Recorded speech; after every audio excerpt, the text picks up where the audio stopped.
प्रणाम दर्शक बंधु स्वागत करछि आपण मानकर चैनल सिद्धांत टीवी आउर एक नूतन वीडियो को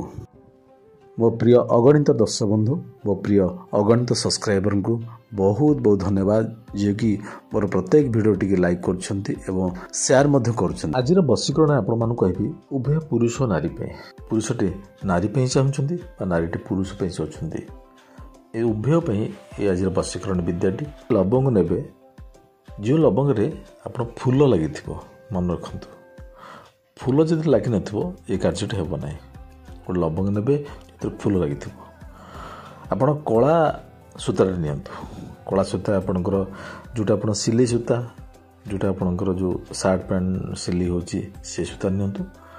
नचेत कटन हो बा पॉलिस्टर सूता जो हो गोटिकिया सूता जो मोटा सूताटी ताकू नियंतु जेहेतु लवंगटी छुटिया जिनसटी तो ताकू बड़ मोटा सूता बांधि हेबने सरु सूता नेबे जोटा आपनकर ठीक भाव हो पार भाविबे सरु कला सूता नेबे दुईटी लवंग नेबे दुईटी लवंगटी ये सूतारे बांधतु आ लवंगटी एका बेले दुईटी मिसई बांधिबे नहीं गोटे जगह गोटे लवंग आ गोटे जगह आ गोटे लवंग बांधतु दुईटी लवंग गोटे जगह बांधतु ना अलग अलग बांधे बांधि सारापर आपण ये कार्यटी को रविवार दिन करेंगे रविवार दिन 10टार करेंगे एवं दिन 3टा भितर मन रखु समयटा है सकाल 10 घंटिकारु दिबा 3 घंटिका भितर ये प्रयोगटी करेंगे या बांधि नेले ये जो कार्यटी करेंगे 10टा 3टा भितर आपको बांधि नियंतु भल बांधिगला या से रविवार दिन जेबे आपण प्रयोग कले जेबे आपन को बांधिले सेबे आपण देहर धारण करंतु देहर केन धारण करिवे यदि पुरुष होइतिबो आपण डाहाण हाथ पिंधंतु यदि नारी होइतिबे आपण बाम हाथ रे पिंधंतु यदि आपण हाथ रे पिंधिबा आपण कष्टदायक हाथ रे पिंधिले आपनकर किछ असुविधा होछि तो आपण बेकर मध्ये धारण करि पारंती एही जो कार्यटी करिवे एतरे कोनोसी मंत्र आवश्यक न थाए बा कोनोसी बसीपत्र मंत्र आवश्यक न थाए कौन से बरणी करने आवश्यक न थाए बरणी माने जो वृक्ष को निमंत्रण कर जाए कौन से वृक्ष को निमंत्रण कर जाए एते बरणी भी किसी आवश्यक ना दुकान किणी आनी लवंग में आप जिन प्रयोग करेंगे एवं तो आप जाने रविवार दिन सकाल 10 घंटारू दिन दिबा 3 घंटा भितर ये जिनटी करी से दिन आप धारण करेंगे मन रखु से जो रविवार आप हाथ में बांधिले कि बेकर पकईले ता परदिन आपणकर सोमवार दिन ता परदिन जो समय बांधि से समय पर कि पूर्व हम ना मन रखु आप 10टार बांधिले कि 11टार बांधिले कि गोटे बांधिले आप ता परदिन समय देते से समय पर आपण ताकू बाहर करनी कि मन रखु जो समयटा बांधि ता पूर्व आदम बाहर करेंगे ना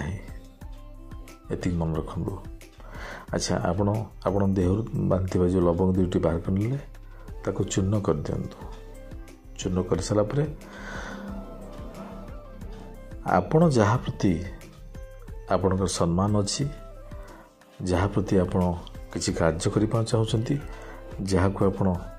निजर रूपे ग्रहण करने चाहते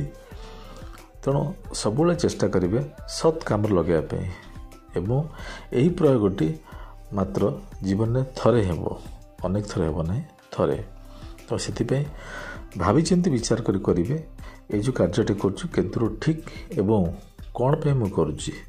यदि आप आत्माटी कहूँ ना मुझे ठीक काम लगाऊँगी ताले आप निश्चित भाव ये कार्यटी प्रयोग करूँ यदि आप आत्मा कहूनी ना यहाँ करवाटा ठीक नुह बोली करूँ ना यहाँ मोर अनुरोध रहा तेणु जीवन में मात्र थरे ही प्रयोग करेंगे पुरुष होते करें नारी होते करें जदि आप कौन झील बा आप कौन नारी प्रति आकृष्ट अच्छा आपंकर कौन किसी चाहूँगी ये वशीकरण विद्या आप करें महिला से हिसाब से पुरुष कौन चाहूँगी किसी आवश्यक अच्छी से विद्याटी करें लवंग दुईटी आप पाउडर करदे ये जो पाउडरटी आपणकर जेकोसी खाद्य हो कि पानी हो सेवन करा पड़ी था आपण किभली भाव सेवन करेंगे आपण पर निर्भर करे कि सेवन करें आपण जहाँ चाहिए जहाँ ही सेवन कर सारापर ତାର 8 ଘଣ୍ଟା ପରେ ଆପଣ ଯାହା ଚାହିଁବେ ସେହା ହିଁ ହେବ। ଦର୍ଶକ ବନ୍ଧୁ ଯଦି ଭାବୁଛନ୍ତି କଥାଟି ଠିକ୍ ଠାକ୍ ତାହେଲେ ଆପଣ ନିଶ୍ଚିନ୍ତ ଭିଡ଼ିଓଟିକୁ ସେୟାର କରନ୍ତୁ, ସବସ୍କ୍ରାଇବ୍ କରନ୍ତୁ, ଲାଇକ୍ କରିବାକୁ ଆଦୌ ଭୁଲନ୍ତୁ ନାହିଁ। ଧନ୍ୟବାଦ।